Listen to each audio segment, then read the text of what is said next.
दुखी श्याम वृद्धाश्रम आनुकूल्य भक्ति पसरा कार्यक्रम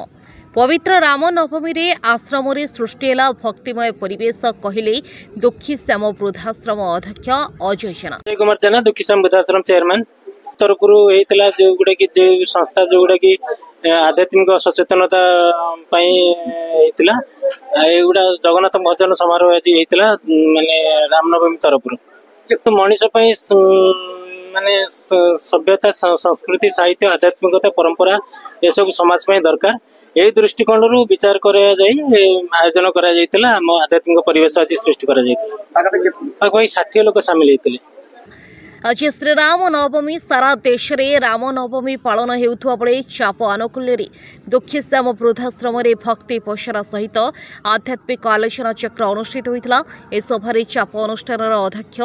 श्रीजुक्त डाक्टर शुभेन्दु शेखर पंडा सभापतित्व करथिले। शांतनु कुमार बराल और संपादक मंजुलता जेना पतित पावन महापात्र सुधाकर पात्र सुभाष बेहेरा उपस्थित रही। ए आयोजन में 60 रु ऊर्ध्व जनसाधारण उपस्थित रही आध्यात्मिक चेतना श्रवण करथिले।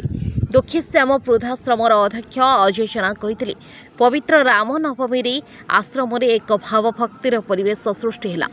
यह समाज रो अन्य मानक पई प्रेरणादायी वार्ता निश्चय। मो नाम मंजुलता जेना मो कटक रु आसी चाप अनुष्ठान सेक्रेटरी अच्छी मर्यादा पुरुष श्री रामचंद्र आज जन्म सहित विवाह दिवस आज जहाँकि सारा माने पृथ्वी बुरी बुरी रामंकर नाम जप चली मध्यम आज जो आम आसीचु बहुत वृद्धाश्रम अनाथाश्रम सहित काम करबा परे आज गोटे नियारा ढंगरे एठी हम अनुभव कलु जे ए जो दुखी श्याम जो वृद्धाश्रम एठी जो रोगी माने विशेष करी रही माने पंगु अथर्व भली लोक माने रही जहाँकि तांकर सेवा करबा बहुत कष्ट जोटी गोटे घरे जड़े बापा माँ को सेवा दबा पिला मानक पक्षरे कष्ट हो पड़ुची आत्मीयता सहित पाली पार्लुनी तांको ए दुखी श्याम वृद्धाश्रम पालिकी तांको स्नेह श्रद्धा देकी आउ तांको खाइबा पीबा ये सब देकी जो आज तांको गोटे आश्रम गोटे परिवार भलिया रखी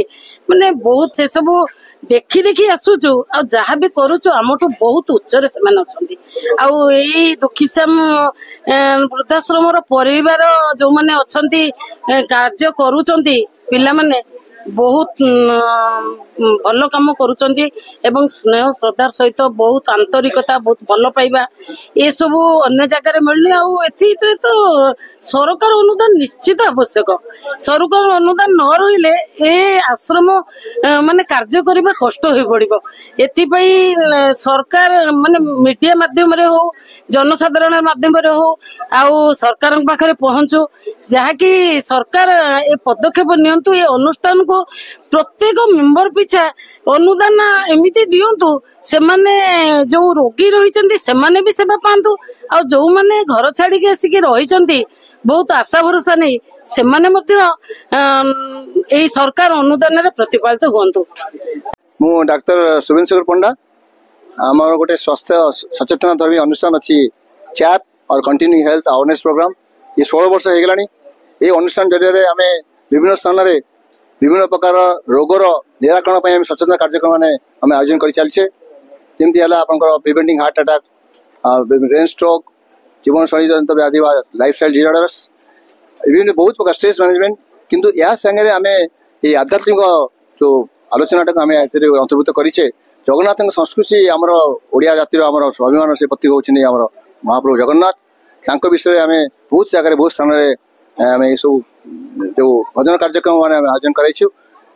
बहुत जगह आज ये प्रथम थर आम ये आसीचु भारी खुशी लगेगा दुखी श्याम वृद्धाश्रम पिला माने एते सिंसियर और से डेडिकेटेड तांकर अनुरोध रक्षा कर ये आसी देखिलु अनुरोध करा जाऊ ए गोटे गोटे कार्यक्रम करागले मु जानी आज अजय बाबू से निमंत्रण करथिले कि नहीं ये जगार देखते गोटे अपन सालीपुर जो अच्छा विधायक किए थे डाकिक ये बसातु किभली भाव अन्न लोक बाहर लोक आसिक द्वारा निश्चय अनुप्राणित हे एवं प्रकृति दरकार हो कहती गोटे कथार अच्छी जे पिला न कांदिले माँ क्षीर दिए तेणु ये बस चुपचाप रही हेनी निकट जावा पड़ो ये कार्यक्रम किभली भाव अनुष्ठान चलती केते कष्ट केते असुविधा होची सेगुड़ा कांड न पकड़े लोक कांड न पकड़े यार केवल जो मैंने स्वेच्छासेवी अनुष्ठान आम भाया आम आसिक किसी करदेजु द्वारा ये पूरा आर विकास हम से भाविया भूल किंतु से सरकार अनुदान निहाती दरकार सरकार बहुत प्रकार योजना से कर चलती बहुत लोग उन्नति कर आर उन्नति कहीं न हम एम जब प्रकृति एत त्याग स्वीकार कर पाने राति दिन एक परिश्रम कर अनुष्ठान समस्त जो रोगी मैंने अच्छा जो मैंने बुद्ध बुद्धा अच्छा सेवा कर स्वतःप्रभुत समस्ते आगे आसा कथा आ समस्त सहयोग दरकार सहानुभूति दरकार जहाँ फल प्रकृति आम कहबू खाली जगन्नाथ कार्यक्रम कर जगन्नाथ नर नारायण जो करते जगत नारायण नर नारायण हूँ सी प्रति सेवा कले प्रकृति बहुत किसी समस्त